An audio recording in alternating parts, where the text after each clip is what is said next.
The narrative of the German Tiger tank versus the American Sherman is one of the most enduring and misunderstood stories of the Second World War.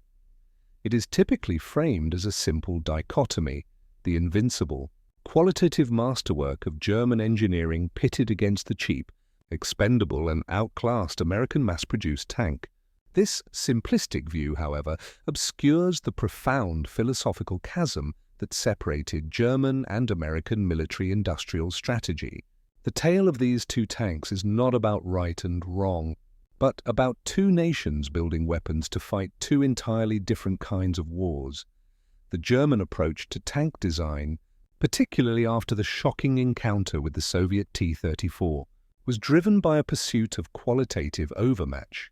The Panzerkampfwagen 6 Tiger Aus E was the ultimate expression of this philosophy. It was designed not merely as a tank, but as a mobile, impervious fortress capable of dominating the battlefield from a distance.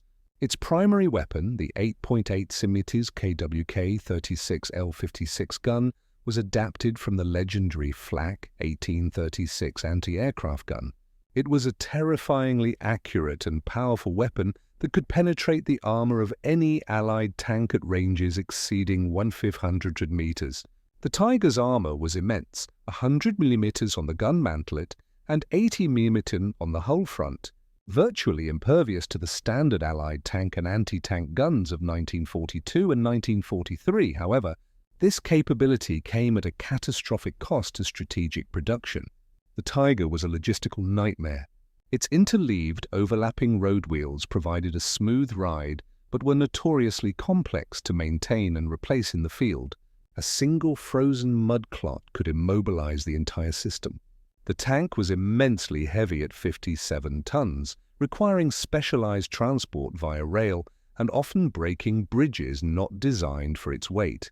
Its Maybach HL 230 P45 V12 engine was strained to its limits, leading to frequent breakdowns. The manufacturing process was slow and labor-intensive. Henschel & Son, the primary manufacturer, utilized skilled labor and precision engineering fit for a luxury automobile, not a wartime machine needing to be produced in the thousands. The result was a tank of fearsome reputation but limited numbers. Only 1,347 Tigers were built between 1942 and 1944. The American philosophy, orchestrated by the Ordnance Department and rooted in the industrial principles of men like Henry Ford, was the absolute inverse. The goal was not to create an invincible tank, but to create a winning tank army. The M4 Sherman was the embodiment of this doctrine. It was designed for reliability, ease of production, and strategic mobility. Its initial 75mm M3 gun was a competent multi-purpose weapon, effective against infantry and most German armor. In 1942, its armor, around 50-75mm on the front, was adequate but not exceptional. Crucially, it was powered by a reliable, readily available engine, most commonly a radial aircraft engine or a twin diesel that was easy to service. The Sherman's true genius was its manufacturability. It was designed from the outset for mass production. Its components were simple, interchangeable, and could be produced by subcontractors across the United States and assembled in massive, tank-specific factories. The Chrysler Detroit Arsenal tank plant was a cathedral of this new industrial warfare, at its peak producing one completed Sherman tank every 30 minutes. This system did not just produce a tank, it produced a global logistics chain. The Sherman was narrow enough to fit on standard Allied shipping, reliable enough to be driven long distances under its own power, and simple enough to be repaired by crews with basic mechanical training in a field workshop. While Germany was building a handful of master-crafted dueling swords, the United States was forging an avalanche of reliable, effective combat knives. When the Sherman and Tiger first met in significant numbers in early 1943 in Tunisia, the technical disparity was shocking and brutal. The American tank crews discovered that their standard 75mm APCBC rounds would simply bounce off the frontal armor of a Tiger at nearly any range.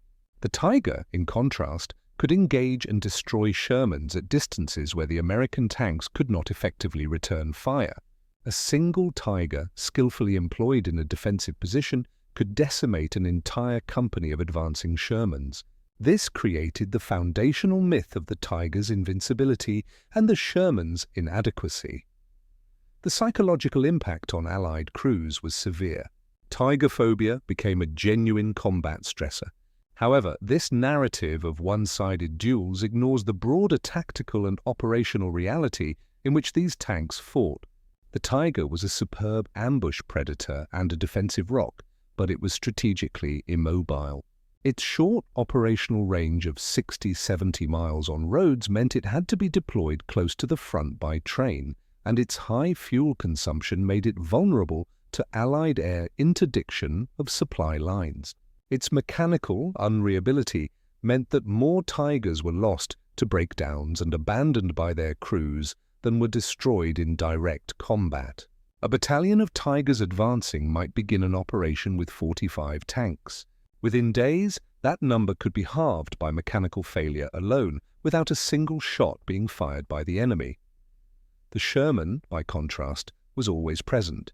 Its operational range was over 120 miles. It rarely broke down. When it was damaged, it could often be repaired quickly and returned to the fight. American armored doctrine did not envision the Sherman fighting a long-range duel with a Tiger. The U.S. Army's strength was combined arms. The primary tank killer on the battlefield was not another tank, but artillery and fighter bombers. The Sherman's role was to exploit breakthroughs, conduct wide-ranging maneuvers, and support infantry.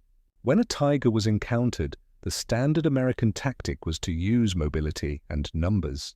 A platoon of Shermans would lay down a smokescreen, maneuver to flank the heavily armored German vehicle, and engage its thinner side armor at close range, while simultaneously calling in an artillery barrage or airstrike on its position. The Sherman also evolved rapidly in response to the battlefield threat. The U.S. Army was not blind to the Tiger and Panther tanks.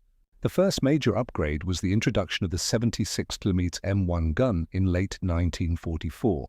This high-velocity weapon could penetrate a Tiger's front armor at typical combat ranges, though it was still outranged by the German 18mm. More importantly, the Sherman Firefly, a British adaptation mounting the devastating 17-pounder gun, became one of the few Allied tanks that could reliably kill a Tiger from the front at long range. American tank crews also began receiving more effective ammunition, notably tungsten-cored, armor-piercing composite rigid APCR rounds, which offered much higher penetration for the 76mm gun, though they were always in short supply. The tactical reality was that for every rare encounter with a Tiger, a Sherman crew fought dozens of other battles against German infantry, anti-tank guns, machine gun nests, and obsolete Panzer IIIs and IVs. In this role, the Sherman's fast-traversing turret, excellent reliability, and effective high-explosive shells made it a superb weapon. The Tiger was a specialist duelist.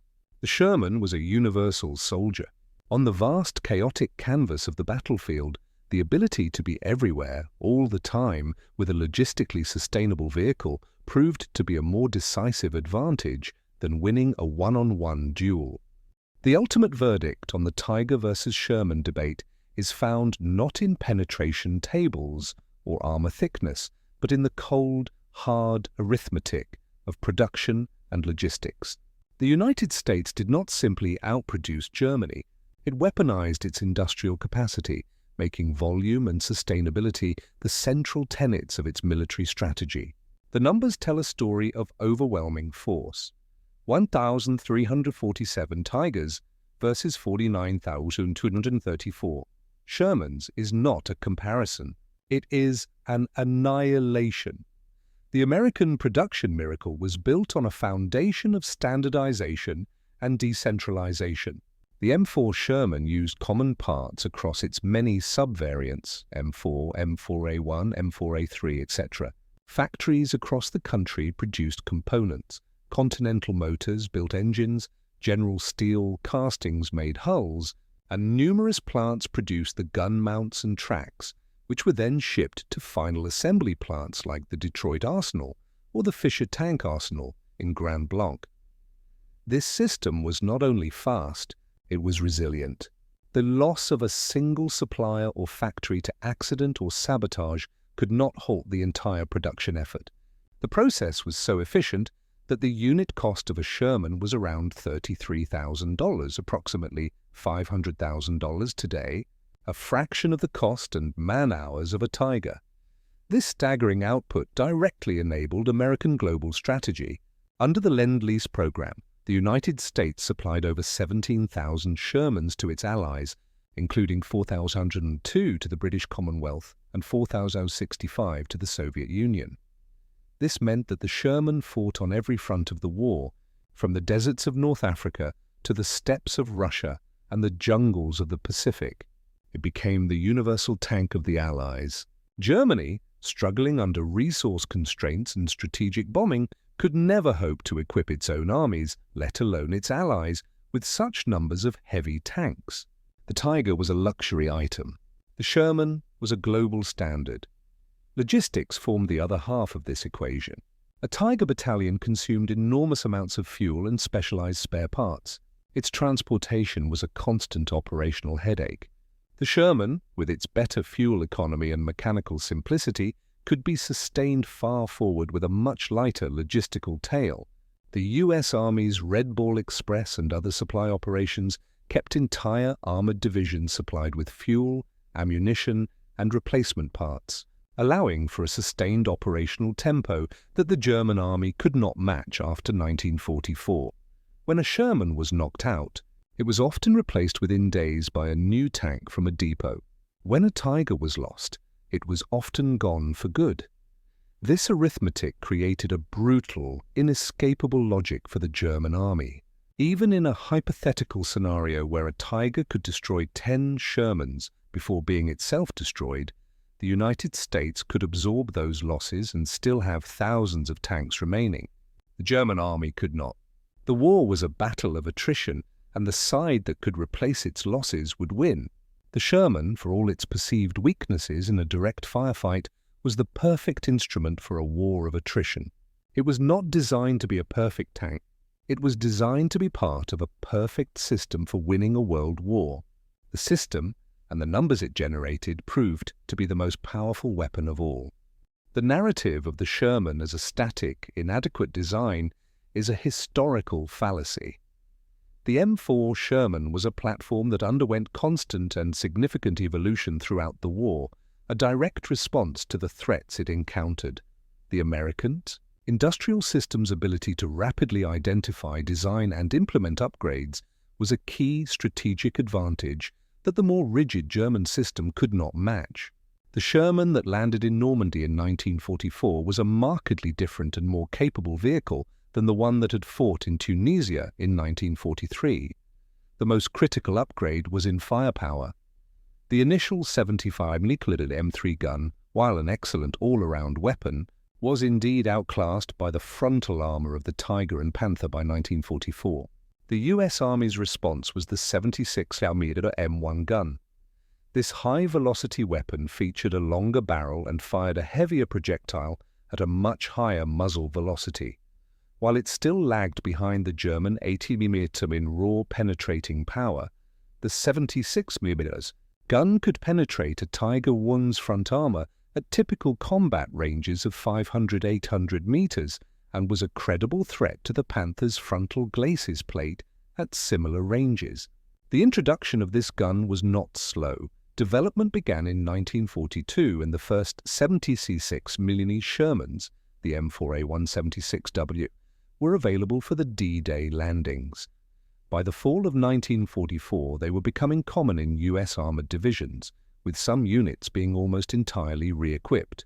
Alongside the new gun came improved ammunition. The standard armor-piercing capped APC round was supplemented by the armor-piercing composite rigid APCR round, which contained a hard tungsten carbide core within a lightweight aluminum body. This round offered extremely high velocity and penetration for its caliber, but was in chronically short supply due to tungsten shortages. Later, the highly effective high-velocity armor-piercing HVAP round, also using a tungsten core, began to arrive in theatre, further closing the firepower gap. Armor protection also saw significant improvement. The initial belief that a tank's primary defense was its mobility and low profile was brutally revised in the close-quarters fighting of the Normandy bocage. The U.S. Army responded with field expedient and then factory-applied solutions. In the field, crews welded spare tracks and sandbags to their tanks' hulls and turrets, though the effectiveness of this was debated. More formally, applique armor patches were welded onto the hull sides of later model Shermans. The most significant protective upgrade was the change to wet ammunition stowage. Designated by the W in model names like M4A3 76W, this involved surrounding the ammunition racks with water-filled jackets. If the racks were penetrated, the water would flood the compartment, dousing any incipient fires. This single change dramatically reduced the chance of a catastrophic ammunition fire, the infamous brew-up that had earned the Sherman the grim nickname Ronson by British troops. This cycle of evaluation and improvement extended to every component. Engines were upgraded from the radial Continental to the more powerful Ford GAA V8 in the M4A3 model. Horizontal volute spring suspension, HVSS, or wider tracks was introduced to improve ground pressure and stability. The tank was not a static entity, it was a constantly evolving project. A new variant or upgrade could be designed, tested, and sent into mass production in a matter of months. This iterative process stood in stark contrast to the German approach, where designing a new tank was a multi-year endeavor, resulting in complex new vehicles like the Tiger II or the Jag Tiger, which were produced in even smaller numbers and were even less reliable than their predecessors. The focus on tank versus tank combat, while dramatic, represents a profound misunderstanding of how the U.S. Army intended to fight and how it ultimately achieved victory. American armored doctrine was rooted in the concept of combined arms warfare. The tank was one instrument in a powerful orchestra, not a soloist. The Sherman was designed not to win duels with German heavy tanks, but to enable the broader combined arms team to destroy the enemy's capability to fight. The U.S. Army's true tank killer was not the Sherman, but the artillery. When a unit encountered a Tiger or a Panther, the immediate response was not necessarily to charge it with tanks. Standard procedure was for the infantry and tanks to maintain contact and suppress the enemy vehicle, while the commander called for artillery support. A forward observer could bring down the fire of an entire battalion of 105mm howitzers onto a German tank's position within minutes. While a direct hit from a howitzer shell was rare, the sheer volume of high explosive fire would force the tank to button up, disrupt its aim, damage its external equipment, and often force it to withdraw or be destroyed by the concussive blasts and shrapnel. The time on target, TOT barrage, where shells from multiple batteries landed simultaneously, was particularly devastating. Close air support was the other great equalizer. By mid-1944, the Allies had achieved near-total air superiority over the battlefield. The P-47 Thunderbolt, armed with 8 50-caliber machine guns and underwing rockets, was a lethal tank hunter. A flight of Jabos from the German Jagdbomber could be called in to strike immobilized or concentrated German armor. The psychological impact of an air attack was immense, and the physical destruction from a 5-inch HVAR rocket could cripple any tank, including a Tiger II. Within the armored division itself, the Sherman operated in concert with specialized vehicles. The M10 and M36 tank destroyers were the units specifically tasked with hunting enemy armor. These vehicles, built on Sherman-like chassis, carried the powerful 3-inch gun and, in the case of the M36, the 90mm gun, which were more than a match for German heavy tanks. The Sherman's role was to work with the infantry to break through enemy lines, using its machine guns and high-explosive shells to eliminate anti-tank guns, machine gun nests, and infantry positions. Its speed and reliability allowed it to conduct the deep, exploitative maneuvers that characterized operations like the breakout from Normandy and the race across France. This doctrine leveraged the Sherman's strengths and mitigated its weaknesses. A German Tiger battalion might win every tactical engagement, but it could not stop the operational-level avalanche. It would be constantly harassed by artillery, attacked from the air, outflanked by more mobile Shermans, and its supply lines strangled. It would be ground down by a system that did not rely on a single weapon to achieve victory. The loss of a few Shermans in a skirmish with a Tiger was, in the cold calculus of this system, an acceptable trade if it allowed other units to advance and ultimately collapse the German front. The Sherman was the anvil upon which the American combined arms hammer fell.